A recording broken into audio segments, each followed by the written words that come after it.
Hey guys, Mitch here. Just a little plug for some shows I've got coming up. I'm about to hit Melbourne, Sydney and Newcastle Comedy Fest. So come along and see me. I'll be in Melbourne April 14 to 19 with my show Cat Daddy, which was the show I did at Sydney last year that sold out. I'm going to be doing a whole new show called Big Fat Loser. That just got announced. So I'll be doing 4 days in Sydney and then one night at Newcastle Comedy Fest, which is going to be awesome. So Factory Theatre in Sydney, April 23 to 26. Newcastle, May 20 at the Happy Wombat. Grab tickets, especially for Newcastle, only the one show. And hopefully we can sell out Sydney again. And really excited to get down to Melbourne again. Buy tickets. Okay, bye. It's a sunny day. It's a sunny day. Welcome back to the Dead Dad Society. This is episode 4. Thanks for coming back to the society again. I really appreciate you guys coming around. No one else has made it in person today. That's fine. No one's gotten here. That's all right. I did order a big old platter of party pies and sausage rolls for everyone, but that's all good. No one's here. Happy to finish it off myself. Alvin, producer, here as always. Sup everyone. Sup everyone. Very cool, man. Very cool. I appreciate that. Sorry about the delay getting out episode 4. The world is falling apart. We'll get into that in a second, but thanks for the love on the other episodes. Really appreciate that.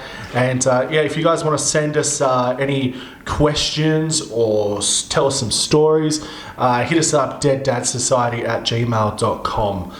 So send us an email to say you like the show, or you just want to say hey, or you know me and know a funny story, want to hear me talk about it. That's all good. Couple of things of love from the other episodes. I talked about Mr. Reed, my PE teacher, in a former episode, and I put up some clips on Facebook talking about Mr. Reed from the episode, and someone tagged Mr. Reed. So Mr. Reed saw that, he laughed at it, we had a little bit of a witty back and forth, and he did agree that it was a home run, so that's on him, and I did apologise for swearing at him. So how about it, podcast? The podcast is making friendships happen 12 or 13 years after I finished school. Is that how long? That's depressing. Anyway, guys, as always, start the episodes. We've done it again. I can't believe it. Oh no. Another copy. Alvin is absolutely devastated. I did actually get a lot of the plastic in my throat last time, so I probably won't break this as violently, but so if I went like... Oh fuck. I thought that would break, but it didn't.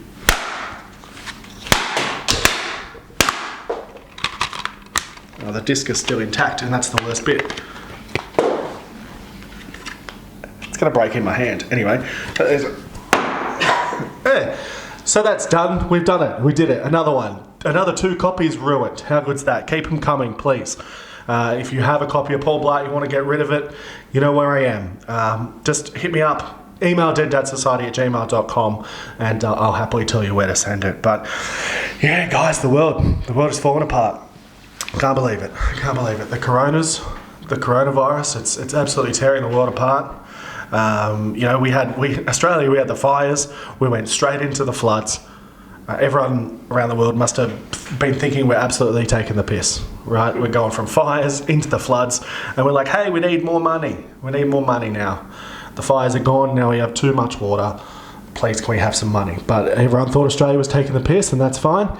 But we've done it. We've come out the other side. And if you saw the other day, Alvin, officially no fires left.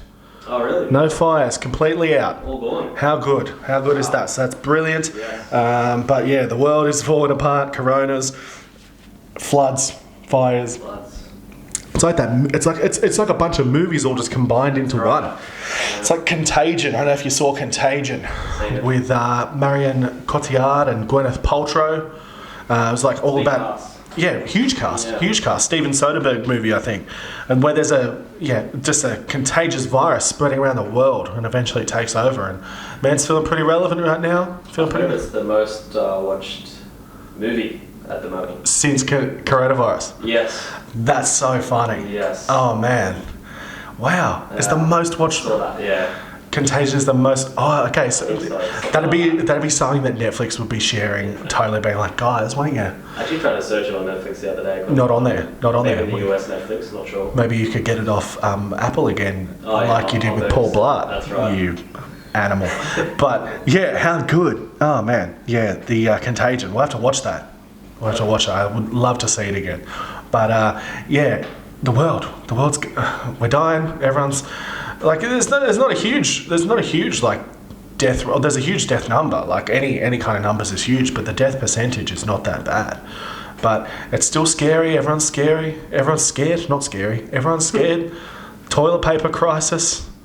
The long life milk crisis. Where were you, guys? The long life milk crisis of 2020. I haven't been able to buy any long life milk.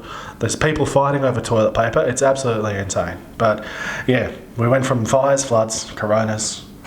It's like the day after tomorrow combined with Contagion, combined with, I don't know, what's a movie about looting? Because is there any movies about looting? Probably not. But were you going to tell me a fact just then?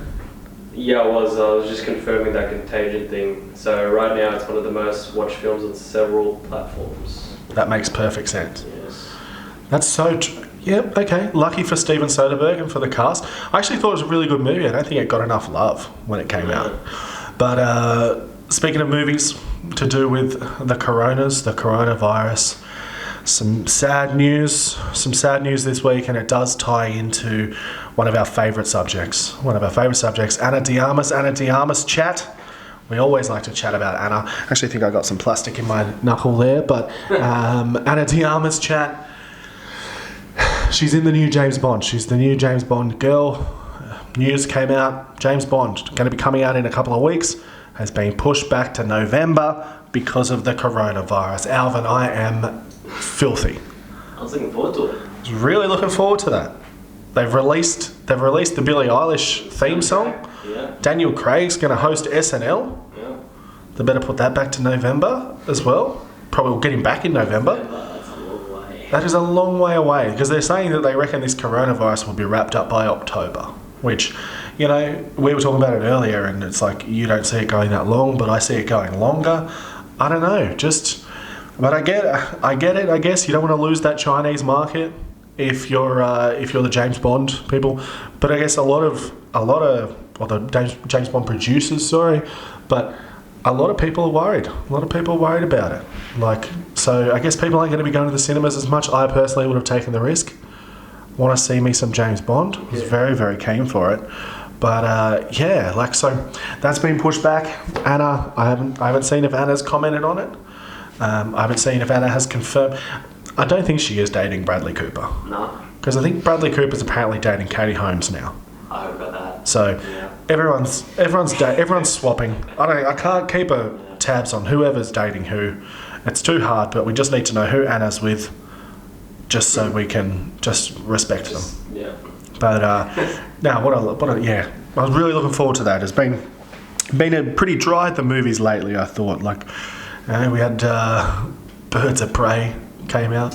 Birds of Prey. Invisible Man the other day. Actually, that's a lie. The Invisible Man was Yes. brilliant. You watched it? Did you see it? Yeah, I watched it. It was really good. Hey, Yeah. such a surprise, and Aussie driven too, which I love. Yes. Aussie director, shot in Australia, a lot of Aussie actors in I it. swear, when I saw one of the scenes of the house. Yeah, it looks exactly like a Sydney suburban house. Yeah, 100%. Yep. And like, they just make it look a little bit American with some stuff. But yeah, there was like, I think at one point there was like an establishing shot of like a power pole, and it looked. Is that the one you were talking about? Yeah. I'm like, no way, that's in America. Nah. That looks like it's down the road. Yeah, 100%. And any of it honestly looked like Tamara, Wurrunga, something like that. But any of the shots, like when they were in buildings and you could just see out the back, like out the windows of the buildings. Yeah. Any of the big buildings, it's like, that's quite obviously Sydney. And then it cuts back to like, I think it was based in Chicago, or meant to be set in Chicago or something. San Francisco? San Francisco, sorry, yeah, it was, yeah. But yeah, that was a brilliant movie. Elizabeth Moss was so good. So like, really encapsulated that role. And pretty relevant topics, the whole, I guess, domestic violence, domestic abuse sort of thing, and to turn it or have it be a pivotal part in a Hollywood horror movie, it's pretty damn cool. pretty damn cool. But yeah, it was a great movie, and a lot of Aussies in it. Harriet Dyer playing the sister as well. That was pretty cool. Young Aussie lady. She's very, very good. But yeah, so that was good. But apart from that, it's been pretty quiet. I didn't get a chance to see Birds of Prey. I couldn't move past that name. That name of the movie itself was it was like Birds of Prey and the emancipation of one Harley Quinn or something. I think that's what it is. Is it? Yeah, the Birds of Prey and the fantabulous emancipation of one Harley Quinn. So that's crazy. So I don't know. You can do it for other movies as well. Be like, was that Sonic the Hedgehog? And the fantabulous collection of rings or something. I don't know. But yeah, didn't get a chance to see Birds of Prey, but Bond, it's been put back, and I'm pretty upset about it. But I actually did I went and saw Little Women with my wife. And happy to report, guys, that I am on board the Timothée Chalamet train. He is amazing. He plays the love interest in Little Women. He was in Lady Bird, and he seems to be just about everybody's crush in the world right now. And I think I'm going to add him. Yeah, I'm going to add him to my crushes. I am a Timothy. I'm a Chalamet. That's pretty funny, actually. I'm going to start the Australian fan club for Timothée Chalamet. Call us all Chalamets. But yeah, so went and saw Little Women. I'm on board. Timothée Chalamet. Happy to report, on board, guys. But yeah, coronavirus, man, it's scary.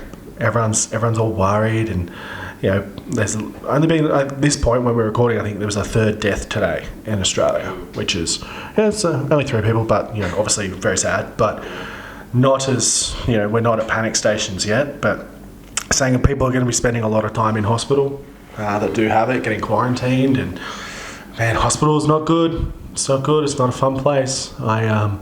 I spent, when I was like 16, I spent 3 weeks in a hospital because I had sleep seizures, right?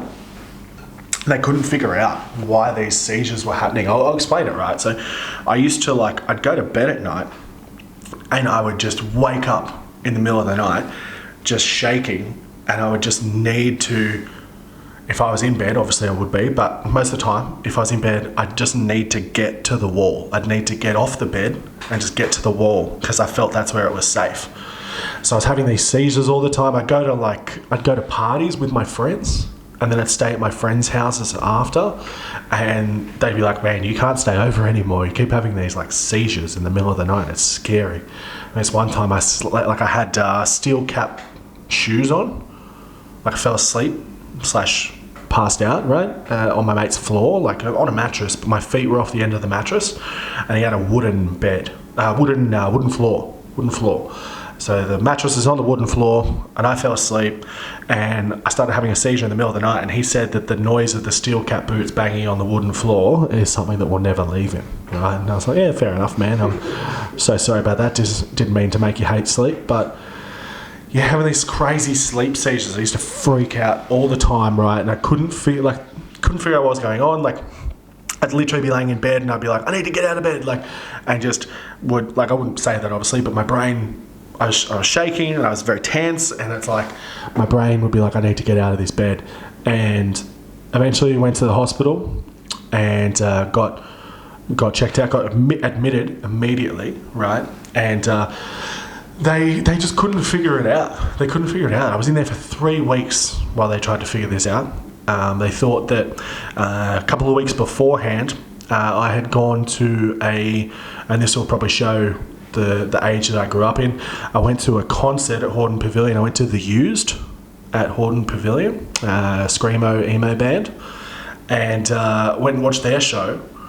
And then they thought that possibly the strobe lights from the concert might have affected me, and my mum, she didn't believe me that I hadn't taken any drugs. I was pretty young, I was 15, 16 or so, but she was like, you've taken something, you took something and went to that concert and it's affected you. And I was like, no, that's not what happened. I'm just starting to have these random seizures. But so I'd have these seizures. It was crazy. They couldn't figure it out. They thought it was their concert. They're doing all these tests. They could just never. I remember one time I was in the hospital bed, And they used to put the sides up on the bed just to keep me in. And so the sides up on the bed, it's the big metal thing. And I remember just literally like waking up and being like, I need to get out of this bed. And I'm shaking and I'm tense and I like grab the railing and I literally just threw myself over the railing and just like landed on the ground. And then I grabbed the pole or the piping for the sink, for the basin. And I was just holding onto this basin, holding onto this sink, like just holding it for dear life, like just thinking I'm going to fall into an abyss or something. And then, you know, come in, the nurse comes in and wakes me up, like properly wakes me up and snaps me out of it. But it used to happen all the time. So they do all these tests on me and we couldn't figure it out. We had to do a sleep test one time where it's basically just a form of torture, a sleep test. And they make you stay up all night. And then in the morning at like 7 a.m, 8 a.m, they take you into a room, plug you into all these machines, put all these things on your face, and they monitor your sleep so that you're ready to go, like you're ready to just drop off at any second. I remember that was a good night for about half the night, right? I watched all 3 Spy Kids movies. That was before there was a 4th one. I watched those. And I watched half the first season of the Flintstones because I had a little TV DVD combo in my room because I was like the oldest kid in the children's ward, still in the children's ward, pretty cool. But had the TV DVD combo, had a lot of DVDs in Gosford Hospital there. It was pretty schmick. But I watched Milo and Otis as well. Milo and Otis was good, but watched a lot of movies. By the morning, I'm just absolutely like just falling apart. And like hallucinating, and then I go and have this sleep test, can't figure out anything wrong, and then they send me home. After 3 weeks in the hospital. They send me home. They go, we can't figure it out, we don't know what's going on, send me home. And I had another one of them maybe a week later, and then it never happened again. Literally never happened again. So weird. It makes absolutely no sense as to what was going on. Perhaps the ecstasy I took at the concert wore off, but no, that's it. I didn't. Just kidding, Mum. But yeah, no idea what was going on. Sleep seizures. Used to have them all the time. So I've always had bloody sleep issues. Like I've got sleep apnea now. I've got one of those masks where you go to bed and you got the mask on your face and everything. And it's really cool. I like having that mask. It gives me a good night's sleep, which is pretty good. My wife was like making our house look all nice and beautiful, and she was like making it look all pristine and matching and everything. And she made our bedroom look really, really good, matching, beautiful. And she said to me, she was like, you know what? Your sleep machine really ruins the aesthetic of our bedroom. I was like, oh, okay. Deeply sorry that I'm not working with your feng shui, but do you know what's going to ruin the aesthetic of a room more? Is my urn. So I need that, okay? So I'm going to need that machine.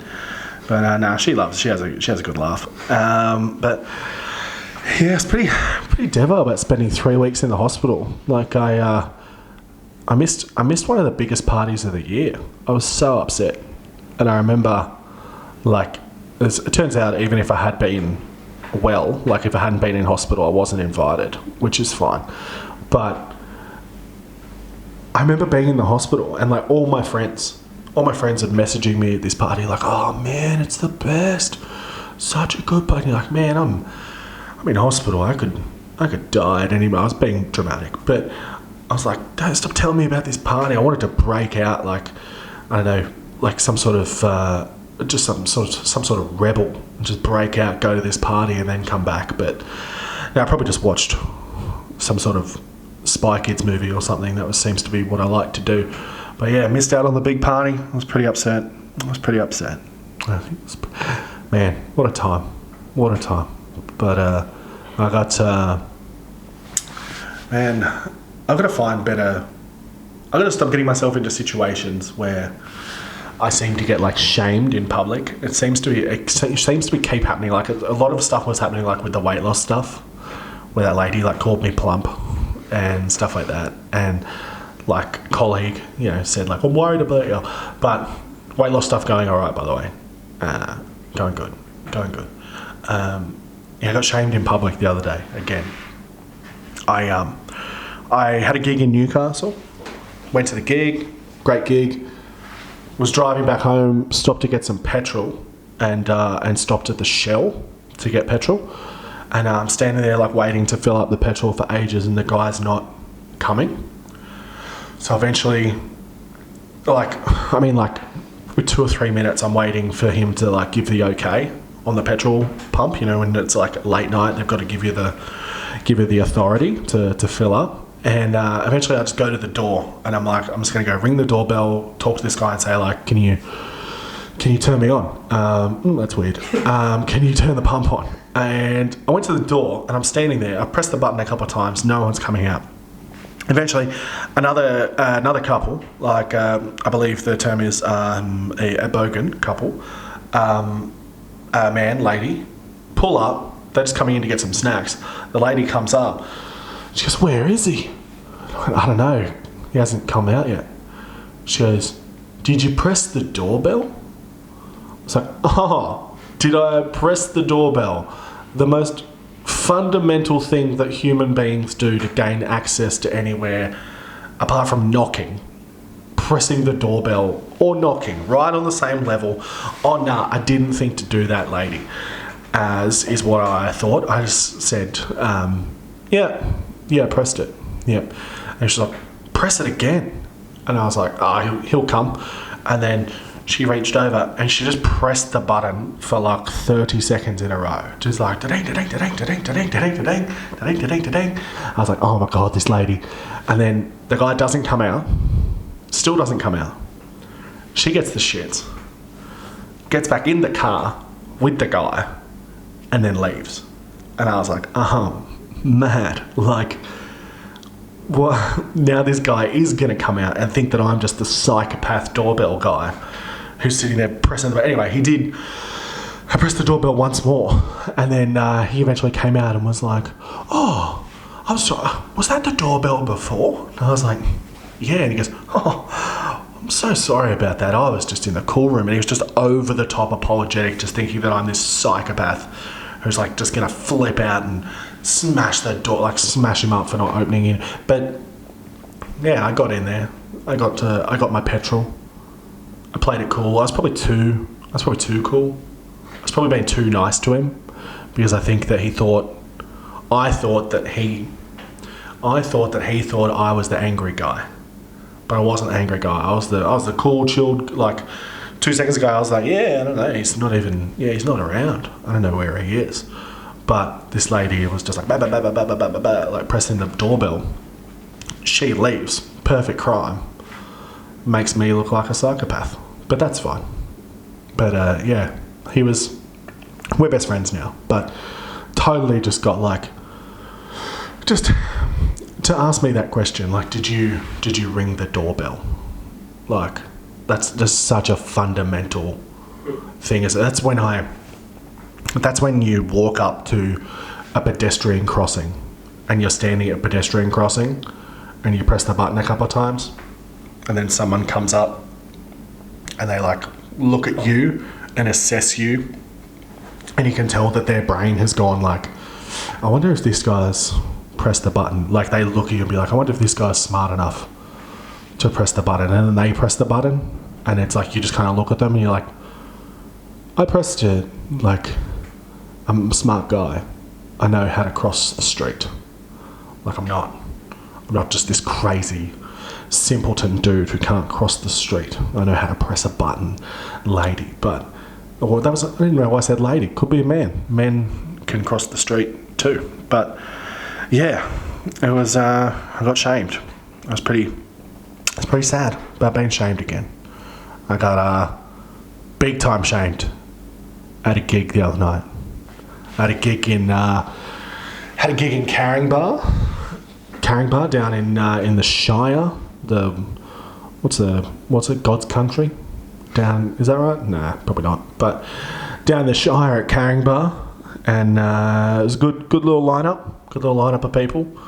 And I was closing out the show, And literally as I got up, like these guys have been talking all night, right? Just talking to all the acts, not letting them do material, pretty standard like heckler stuff. I was like, I made myself a promise. I was like, don't bite. No matter what they say, just don't bite. Just go up there, do your jokes, have some fun, yada yada. And I got up there, and I'm doing jokes. And people are having a good time. Like people love, like the people that are actually paying attention were enjoying it. And you know, there's one guy that just keeps making annoying comments. Like every time I'd say something, he'd like try and prove it wrong. And then eventually I said, I like proved him wrong in return, and I was like, ha, suck a dick, like that, which is the most juvenile thing I could have said, because it just literally lit him up. Like he was just like, every time I said something, he was like, ha, suck a dick, like, and just mimicked it or told me to suck a dick, which was not very nice. But he wasn't even the guy. I'm literally right in the middle of doing this joke, and there's these three dudes, right? One of them is like all three of them actually look like they could have been like the part of the band Dune Rats. Like they were just the most stereotypical dudes. Like if they were like, oh, that's the band Dune Rats, I would have been like, oh yeah, that makes perfect sense. They had like Thrasher shirts on and stuff like that, and he literally, so I'm doing a joke, like setting up a joke, and just out of nowhere he just goes, are you wearing 3 jackets, or are you just that fat? I was like, what? And he's like, are you wearing 3 jackets, or are you just that fat? And what a burn. Oh my god. Like, what a thing to yell. I don't understand why people yell stuff. Like, but what a burn. I'll have you know, sir, that someone made a point. They said, yeah, Mitch used to wear 5 jackets. That's how big he used to be, right? He's lost a lot of weight, right? Are you wearing 3 jackets, or are you just that fat? Like, what a sick burn, Dune Rat. Oh my god. But yeah, I was just like, I didn't even know how to fall. Like, I literally went from like, just calm, just chill, just enjoy yourself, just get up, do the set. And then they said that, and I just went on, like, I couldn't stop. I just went on the offensive and was like, I teased him about not finishing school. His friends like that, he didn't like that. Yeah, he was an angry guy. He's an angry guy by the end of it. But I did 20-something minutes. Like, my set was like 20-something minutes, and I think I told 3 jokes in 20 minutes, because these guys wouldn't shut up. And the 3 jokes I did tell, the audience were on board. And I was like, there we go. Like, which is a pretty staple comedian thing to say, being like, you see that? If you guys actually listen, you fucking enjoy yourselves. But no. The Dune Rats, the Thrasher boys, they ruined me. They killed me. Been thinking about it all week. It's actually been 3 weeks since that, but I've been thinking about it. Are you wearing 3 man? What? Are you wearing 3 jackets, or are you just that fat? I can't wait to be really skinny, and then I'm gonna say that to someone. Not really, because I'm not a fuckhead, but I could be. What if you come across him again? What if I come across him again? I don't know, man. Maybe if I ever get booked for that gig again, maybe I'll purposely wear 3 jackets. He'll be like, are you wearing 3 jackets? And I'll be like, yes. And he'll be like, fair enough, I didn't see that coming at all. I just have to get 2 more jackets. I don't even know if I have 3 jackets. What jackets would I wear? I don't know. Because you couldn't wear like a puffy jacket, because that'd be too obvious that you're wearing a puffy jacket underneath like a denim jacket. And then you're not going to wear a leather jacket on the top of it, because you don't want to damage the leather jacket by stretching it, by having a puffy and a denim jacket underneath of it. Yeah, look, I have to weigh up the logistics of it. But yeah, funny little. Why am I sitting like that? I'm doing it again. Funny little heckle there. I did a gig at Gosford Sailing Club the other night. It was really, really fun. Good gig there at Gosford Sailing Club every month. I was hosting the show. In the middle of one of my jokes, a lady in the audience she's been kind of chatty throughout the night, but she's pretty harmless. Like, it's like one of those kind of hecklers where they're just kind of talking, and it's Friday night. Maybe they've had a rough week or a long week, and they just want to talk to someone, and you happen to be there. Yes, you're on stage with a microphone in a room with 100 people, but they're going to talk to you. But I was just literally in the middle of one of my jokes, and she just goes, "Abracadabra." And I was like, what? Like, abracadabra, like the magic thing, abracadabra. She was like, yeah, abracadabra. And then I said, which I'm pretty proud of, to be honest, I said, well, shut the fuck up, yes. Like I had a wand. And then I just talked about how that was one of the lesser known spells of the Harry Potter films. So if you remember in Goblet of Fire, Hermione is teaching Ron to do the shut the fuck up yes. She's like, oh Ron, it's shut the fuck up your ass, not the shut the fuck up your ass. And Gosford loved it. Gosford got around it. They loved the Harry Potter reference, probably. I don't know. I think they just liked that I said shut the fuck up, P.S. But they loved it. It was so good. There's a guy there too who he offered, like, I was just in the middle of like a joke, and then I was talking about something, I can't even remember what I was talking about, but someone brought over like a bucket of chips to him and a beer, and then he just started like I said, like, oh man, like you can't get brought food right in the middle of my joke. I'm an overweight comedian, man. Like I'm gonna get distracted by that. Like I'd love some carbs. And then he said, do you want a chip? Or he actually said, do you want some? And then he went to hand me the chips, but I sneakily took his beer and had a sip of his beer, and everybody loved it. Everyone enjoyed it. And that's how we got the Coronas onto the Central Coast. That's how we did it. I did it right there. It's just exactly like this. Just a quick little sip of his beer in all the laughter. No one saw it coming, and now everyone has the Coronas. I like to call it the Coronas. Instead of saying coronavirus, or was it COVID? Yeah. COVID-19. Mm-hmm. I like to call it the Coronas. I think it's fun. I think it's good. Abracadabra, shut the fuck up, yes. That's my message to pretty much every heckler ever. They're not bad hecklers. Like, are you wearing 3 jackets or are you just that fat? Like, fuck, that makes me laugh every day. Like, at the time I got angry, but driving home I was like, man, it's pretty funny. And then the next day I was like, yeah, it's really good. And now 3 weeks later, still thinking about it. Is my heart hurting? Yep. Is that a medical thing? Possibly. But am I thinking about it? All the time. It's a laugh. It's a bloody hoot. But yeah, shut the fuck up, yes. It's so good. I was going back through, like, we were talking about, like, Facebook. We were talking about Facebook memories in the last couple of episodes.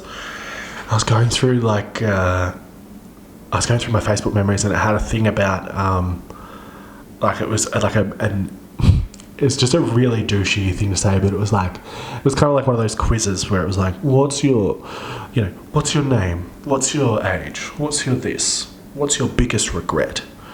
And my biggest regret on there was just something really stupid. Like, it was just so meaningless. And so, like, I deleted the status, as you do with all Facebook memories that you're like, ugh, I'm the worst person. But I was sitting there and I was like, going through my brain trying to remember my biggest regret. And I wanted to tell you guys my biggest regret, because it's something that stuck with me for, like, I felt really bad about it for years and years and years, and it was such a stupid young person thing to do. But I thought about it, like, I was thinking about it, and I was like, nah, it's all good. Like, your palate, you're cleansed, your conscience is clear, You know, you're a stupid kid, you know that it's bad. But I'll tell you what it was. So there's a bit of a local bike jumps near one of the train stations on where I grew up on the Central Coast. And there's a pretty sort of, not famous street, but a very popular street. A lot of kids hang out on there next to the bike jumps. It's a set of shops. There's a bottle shop, but there's also a payphone. And I'm there one day. We're doing bike jumps. There's a couple of kids from the year below, year above, even some like from really young. And we're there, and we're at these bike jumps, right? And I'm trying to feel like I don't really hang out on this side of town, if you will. I usually sort of hang in my areas, but I wanted to like be cool and hang out with these guys. You know, I'm allowed to go on their bike jumps. I'm one of them, and one of them was talking about being like, "Oh, we should go do prank phone calls on the payphone," and like when did like a bunch of 1-800 reverse stuff, being like just ringing random numbers and then be like, "Hey, it's me, pick up." And then when people pick up, you're like, "I don't even know you," and then hang up, which was hilarious because then they got a reverse charge call for no one. But the thing I did, and someone was like, "Should call 000." And I was like, in my brain, I was like, no, like, don't call 000. But I wanted to like fit in. I wanted to be cool. So I was like, I'll do it. So stupid. Anyway, and I thought if I did it, they'd be like, "Oh, Mitch is pretty funny." But then I thought also if I put too much into the prank phone call, the people at the 000 line would be like, "Nah, that's no way that's real. Like, that's obviously a prank, right?" So I pick up the phone, I dial 000, it's ringing, whatever, it answers, and I literally just said, "Please help me. Please help me. My husband's been hit by a car." And they were like, "Ma'am, where are you?" And I was like, "I've got to go." And I just hung up. And all my friends are laughing. Everyone's like, "Oh, it's so funny." And we like walked off and whatever. And I was like thinking about it, I was like, nah, there's no way anyone would think that was real. Like, that obviously sounded like a child. Because I was probably 10. Maybe. You were 10? Maybe 10. Oh, really? 11, 12. Jeez. So I was still riding bikes.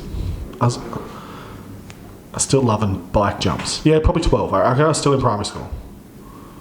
But I did it, and we go back to riding the bike jumps, and I'm just like, nah, there's no way they believe that. It's quite obviously a child. I'm like, "Oh, please help me. My husband, he's been hit by a car." Anyway, so I'm sitting there, we're all sitting around. I've got like an old Stony ginger beer, can of ginger beer. I'm just sitting there, and then I just like hear this siren. And I'm like, oh, like that's not good. And then literally an ambulance just flies around the corner of the street and just pulls up like to where the payphone was. Obviously they tracked the payphone to be like, that's where the person called from. That must be where they need help. So they've gone there, and then 2 seconds later, a cop car pulls up behind as well. And I was like, oh no. And so we're all, we're on the bike jumps, just in the bushes, like just hanging out, and like all my friends are like, "Oh man, like they came." And I was like, yeah, like thinking like, oh, this is really funny. Like trying to act like I thought it was really funny, but inside I was like, honestly, that's like one of the lowest things you've ever done. And I was like, man, like, so I'm sitting there, and then eventually, they turn the lights off, they turn the sirens off, the cops and the ambos are all talking. The cops go into the shop to have a chat to the person that works at the shop, where the payphone is out the front of. they come back out, they come over to us at the bike jumps, and they're like, hey guys, like, has anyone been using that phone? And we were all just like, no. Oh, okay, because, you know, we've actually got a prank call saying that someone was severely hurt and they needed help, and an ambulance and a police car have come. But obviously there's no one hurt here. And the shop attendant said that they saw a bunch of people using the payphone, a bunch of kids using the payphone. And we were all just like, no, it wasn't. Could have been some people. Like, there was heaps more people at the bike jumps before. Like, could have been them. Don't know. And like, the whole time I'm just expecting my friends to be like, yeah, it was Mitch. Mitch did it. And I'd be like, prank. Sorry guys. Like, got ya. Back to, you know, just a little Grace and pranky for you. Just a little. Who's the lead guy in Forrest Gump? Tom Pranks. Just a little prank for you guys. Just a joke. But they didn't. Credit to them, they didn't. But the cops were eventually just like, well, look, this is. If you guys do know who did this, this is very serious. If we find out who it is, it's a $500 fine, and it's a mark on the record. And we were all like, oh yeah, that's so bad. And eventually the cops left, the ambos left. The ambos were really pissed, like they had their time wasted. And all my friends were like, oh, that's so funny, you got away with it. And at 10 or 12 or 11 or whatever I was like, yep, I did it, I'm a legend. But now I'm like, you're a piece of garbage. Like, wasting like those ambos' time, taking them away from like an actual emergency. Just a piece of shit. But and the police, I didn't get a fine, which is fine. Didn't get a fine, which is fine. But did your friends think you were cool after that? My friends thought I was cool. My friends did think I was cool. I also thought I was a pretty good actor, to be fair. I was like, kind of got the acting bug that day. And I was like, I could probably play a lady who's in distress. Oh, please help me. My husband. But that was the thing. It was so over the top. It was like my husband's been hit by a car. Please help me. But yeah, so New South Wales Ambulance Service, New South Wales Police, I'm really sorry. 11, 12, 10-year-old Mitch is a prick. 31-year-old Mitch is remorseful and deeply apologetic. What a sad end to the episode. Nah, not really, but what a grub. If anybody wants to email me their biggest regrets, I would love that. deaddadsociety@gmail.com. Yeah, Alvin, I reckon that wraps up this episode, man. I reckon that wraps up this episode. How long have we been going for? Like 40 minutes? 40 minutes. 40 minutes? Oh, what a return. What a return. But yeah, guys, thanks for coming by again. Appreciate it. Hopefully we'll have some dead dads, some people in here soon that we can chat to. But yeah, thank you very much for coming by. If you liked it, like, subscribe, tell your friends, whatever. And yeah, I'm actually going to be doing a live version of the podcast. I got asked to be part of I forget the name of it, but there's a podcast festival that I've been asked to be a part of. So I'll be doing a live podcast in April. I'll be doing that, which is pretty cool. So yeah, I'll keep everyone updated on that, and I'll probably look up the name of it like a professional and be able to tell you what it is. But yeah, if you want to send me some questions, or send me some of your biggest regrets or your Facebook memories or any of that gross stuff, deaddadsociety@gmail.com. Follow me on all the socials. And yeah, man, that ambulance story took it out of me. I'm a real grub. I'm going to go home and have a think about myself. Guys, thanks for stopping by. And yeah, I love you. Bye. I love you. Yeah, I love you. Bye. Everybody's coming down, wow, wow, wow.